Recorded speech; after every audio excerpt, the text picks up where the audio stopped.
Hi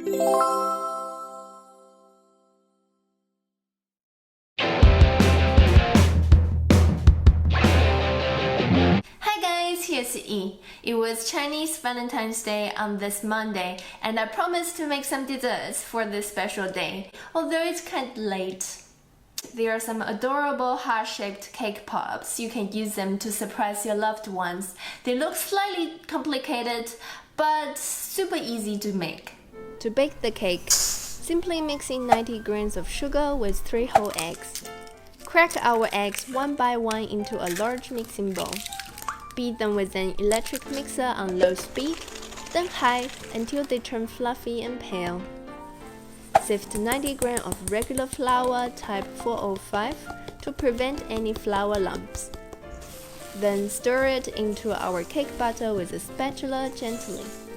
We can also sift the mixture again to remove any flour lumps. Pour in 50 grams of melted butter.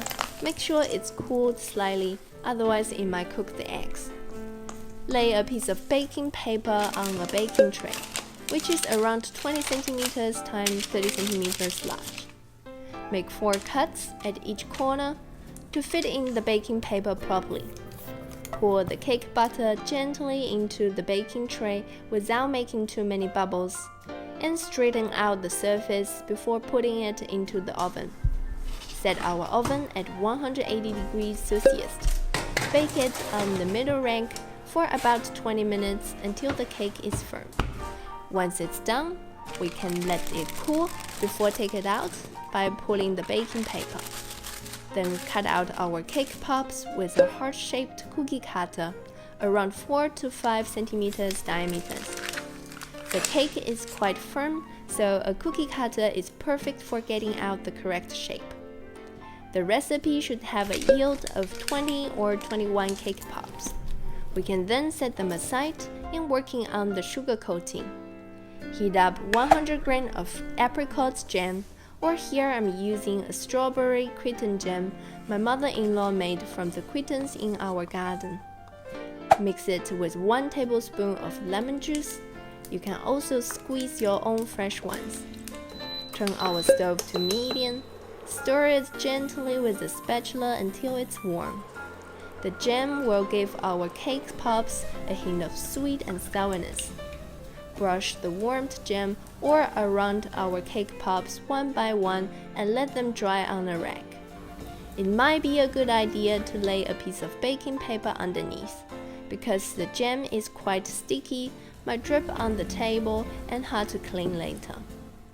While our cake pops are drying, we can work on the candy melts.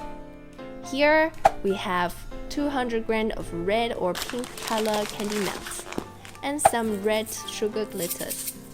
I'm using a water bath for the candy melts, but a microwave would work as well. Meanwhile, get our cake pop sticks ready. Stir the candy melts gently on low heat until it's slightly melted.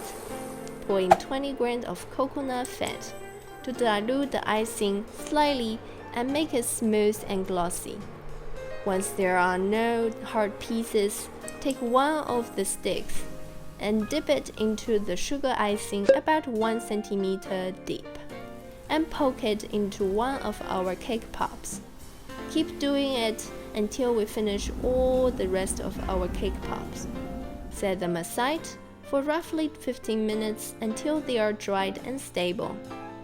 Then dip the cake pops one by one into our icing until the whole cake is covered with a thin layer of pink icing sugar. While the icing is still fluid, coat the cake pop with a layer of our sugar glitters. Set them aside and let them dry. Keep doing it until we finish all our 20 cake pops. If you don't have a cake pop stand, you can stick them into a glass of sugar and pack them into wrapping paper once they are completely dried. They look so adorable and sweet. The cake is moist and firm, which is perfect for cake pops. Happy Valentine's Day, everyone! Did you subscribe yet? If not, click here, click here, click here. Every day watch new videos at 6 p.m. Here are my 2 recommended videos. Thanks for watching. See ya. 谢谢大家。